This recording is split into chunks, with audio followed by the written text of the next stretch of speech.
மாணவர்களின் கனவுகளை நனவாக்க கல்வி மற்றும் உளவியல் ஆலோசனைகளை வழங்கி வரும் 60 வயது முனைவர் உலகம்மாள் தனது வாழ்க்கையில் எதிர்கொண்ட சவால்களையே வெற்றிக்கான படிக்கட்டுகளாக மாற்றியுள்ளார். நெல்லை மாவட்டத்தைச் சேர்ந்த உலகம்மாள் சிறு வயது முதலே கல்வியில் அதிக ஆர்வம் கொண்டவர். மாற்றுத்திறனாளியான அவர் தனது உடல் குறைபாடு லட்சியங்களுக்கு தடையாக இருக்கக்கூடாது என்ற உறுதியுடன் பல்வேறு சவால்களை எதிர்கொண்டு தொடர்ந்து கல்வி பயின்றார். உயர்கல்வியை நிறைவு செய்ததுடன் முனைவர் பட்டமும் பெற்று சாதனை படைத்துள்ளார். நெல்லை உலகம்மாள் 2001 நான் எம்பி முடிச்சுட்டு சென்னை போனேன். அது வரைக்கும் திருநெல்வேலியில தான் இருந்தேன். நான் கல்லூரி காலங்களில் செகண்ட் இயர் படிக்கும் போதே டியூஷன் ஆரம்பித்தேன். அதாவது முக்கியமாக கார்பரேஷன் கவர்மெண்ட் ஸ்கூல் படிக்கிற பசங்களுக்கு சொல்லித்தர யாரும் இருக்க மாட்டாங்க. ஏன்னா ஒன்று சிங்கிள் பேரண்டாக இருப்பாங்க, இல்லைன்னா அவங்க கூலி அந்த மாதிரி பேரண்ட்ஸ் இருப்பாங்க. அப்போ அந்த பசங்க நல்லா படிப்பாங்க, ஆனால் அவங்களுக்கு சொல்லித்தர ஆள் இருக்காது. அப்படி இருக்கக்கூடிய பசங்களுக்கு டியூஷன் எடுக்க ஆரம்பித்தேன்.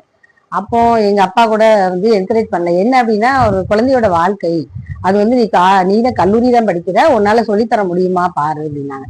இல்லப்பா, 1லேருந்து 5வது வகுப்பு படிக்கக்கூடிய குழந்தைகள் தான் அந்த பாடம் என்னால சொல்லித்தர முடியும் அப்படின்னு சொல்லிட்டு தான் நான் ஆரம்பிச்சேன். அப்படி ஆரம்பிச்சு சொல்லி கொடுக்கும்பொழுது நல்ல ஒரு பெயர் கிடைச்சது எனக்கு. ஏன்னா பிள்ளைங்க நல்ல மதிப்பெண் வாங்க ஆரம்பிச்சாங்க. அந்த பிள்ளைகள் யாருன்னு பார்த்தீங்கன்னா, எங்க அம்மா ஒரு முனிசிபல் ஸ்கூல்ல மிடில் ஸ்கூல்ல ஒர்க் பண்ணாங்க திருவண்ணாமலையில. அந்த பள்ளிகள்ல படித்த பிள்ளைங்க. அம்மா சொல்லுவாங்க வீட்டுல, இந்த பிள்ளைங்களுக்கு சொல்லி கொடுக்க ஆள் இல்லை, நான் நல்லா படிக்கிறாங்கன்னு. அதன் மூலமா எனக்கு எடுக்கணும், டியூஷன் எடுக்கணும்னு ஆசை வந்தது. அது மட்டும் இல்லாம அப்பா திருவள்ளுவர் மழலை பள்ளின்னு சொல்லிட்டு 1967 ஆரம்பிச்ச ஒரு நர்சரி ஸ்கூல்ல போயிட்டு இருந்தது. அந்த பள்ளிக்கும் நான் எப்பெல்லாம் 10th லீவ்ல 12th லீவ்ல எல்லாம் பிள்ளைங்களோட போய் டைம் ஸ்பெண்ட் பண்றதுலாம் எனக்கு ரொம்ப பிடிக்கும். அப்ப அந்த பிள்ளைங்களோட ஸ்பெண்ட் பண்ண அந்த அனுபவமும் எனக்கு டியூஷன் எடுக்கிறதுக்கு உதவிச்சு. அப்படி எடுக்கும் பொழுது குழந்தைகளோட சின்ன சின்ன பிரச்சனைகள் பேரண்ட்ஸ் என்கிட்ட சொல்லுவாங்க, ஒழுங்கா படிக்க மாட்டேங்காங்க, வீட்டுல இந்த பிரச்சனை பண்றாங்க அப்படின்னு சொல்லும் பொழுது அந்த பிரச்சனைகளுக்கான தீர்வு அப்பா அம்மா கிட்ட கேட்டு அவங்க பேரண்ட்ஸ் கிட்ட சொல்லும் பொழுது அதன் மூலமா எனக்கு அந்த கவுன்சிலிங் பண்ணலாமா அப்படிங்கிற ஒரு சின்ன ஆசை வந்தது எனக்கு. அதுக்கு நடுவில் எம்காமும் முடிச்சு அதுலேயும் டபுள் டிகிரி வாங்கினேன்.